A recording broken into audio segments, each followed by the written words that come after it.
Yo, what's up, wisdom seekers? Welcome back to Ancient Wisdom, the channel that digs up the most mind-blowing ideas from history and makes them straight up relevant to your life today. Forget dusty textbooks and boring lectures. We're going on a philosophical adventure. In this episode of Ancient Wisdom, we're not just talking about Socrates, we're hanging out with him. We're hitting the streets of ancient Athens, soaking up the vibes, and getting our minds blown by the original question, Master. So, ditch the distractions, grab your brain, and let's roll. Picture this: Athens, 470 BCE. It's the golden age, baby. Think sunshine, stunning architecture, democracy in action. Basically, the ancient Greek equivalent of a booming metropolis, like ancient Greece's hottest party spot. Pericles is running the show, art is exploding, and everyone's feeling pretty smug. They've got the best government, the best thinkers, the best everything. Or so they thought. Then, boom, Socrates shows up, ready to flip the script. Socrates wasn't born into some fancy philosopher family. His dad was a stonemason, his mom a midwife. Talk about humble beginnings. Ironically, both jobs foreshadowed Socrates' own gig, breaking down false ideas and helping people give birth to wisdom. He even served in the Peloponnesian War, proving he was brave and brainy. But he quickly realized that physical battles were less interesting than the mental sparring he was so good at. So he traded his sword for, well, just more questions, tons of them. Forget stuffy lecture halls. Socrates' classroom was the streets. He'd just wander around like a philosophical flaneur, striking up conversations with anyone, merchants, poets, politicians, even the dude selling olives.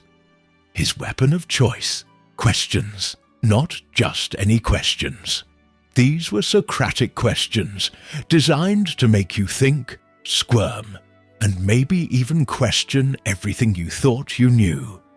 It was like intellectual jujitsu, a total mind-bender. Let's eavesdrop on a few encounters. Socrates, to a fruit vendor. My good sir, you sell these fine apples. What makes an apple a good apple? Vendor. The color, the size, the taste, of course. Socrates. But are there not apples that are large and red, yet taste rotten? Is it not possible for an apple to be small and green, yet be the sweetest you've ever tasted? Does the appearance of the apple define its goodness, or is there something more essential? Socrates, to a politician. Honorable sir, you speak much of justice. Tell me, what is your definition of justice? Politician, justice is upholding the law. Socrates, but what if the law itself is unjust? Is it just to blindly follow an unjust law? Does justice reside in the letter of the law, or in some higher principle? See what he's doing? He's not trying to give answers.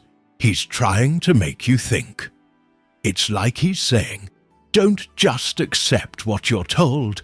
Question everything. Now, you might think this sounds harmless, but Socrates' questions were like intellectual Molotov cocktails. He challenged the powerful, exposed the ignorance of so-called experts, and made people confront the uncomfortable truth that they didn't know as much as they thought they did. This made him some serious enemies. Imagine being a big-shot influencer, and Socrates publicly roasts your arguments in front of your followers. Talk about cancel culture, ancient Greek style. Eventually, Athens had enough. They were like, okay, Socrates, you've officially pushed it too far. They accused him of corrupting the youth and impiety, basically code words for being a philosophical rebel. His trial was a total kangaroo court. He could have apologized, promised to stop asking questions, but Socrates wasn't about to compromise his principles. He famously declared that an unexamined life is not worth living. He chose truth over conformity, and for that, he was sentenced to death. Talk about a mic drop moment. Even in his final moments, Socrates remained true to his philosophy. He calmly drank the hemlock, surrounded by his students, still dropping knowledge bombs. His last words, a seemingly random comment about a rooster owed to Asclepius, the god of healing, have been debated for centuries. Was it a final philosophical riddle? A quiet acceptance of death? A cryptic meme before memes existed? We'll never know. But one thing's for sure, Socrates' death wasn't the end of his story. It was just the beginning of his legendary status. Socrates' legacy lives on every time we dare to question, every time we challenge assumptions, every time we strive for truth. He showed us the power of asking why, and reminded us that the most important journey is the journey of self-discovery. So, next time you're wrestling with a tough question, remember Socrates, the original mind-bender, and embrace the power of inquiry. And that's just the beginning. This is ancient wisdom, and we're just getting started. In the next episode, we'll dive into the brilliant mind of Socrates' student Plato and his mind-bending theory of forms. Don't forget to subscribe and hit that notification bell so you don't miss out on this philosophical adventure. Going to be exploring all the giants of ancient thought, from Plato and Aristotle to, well, you'll just have to wait and see.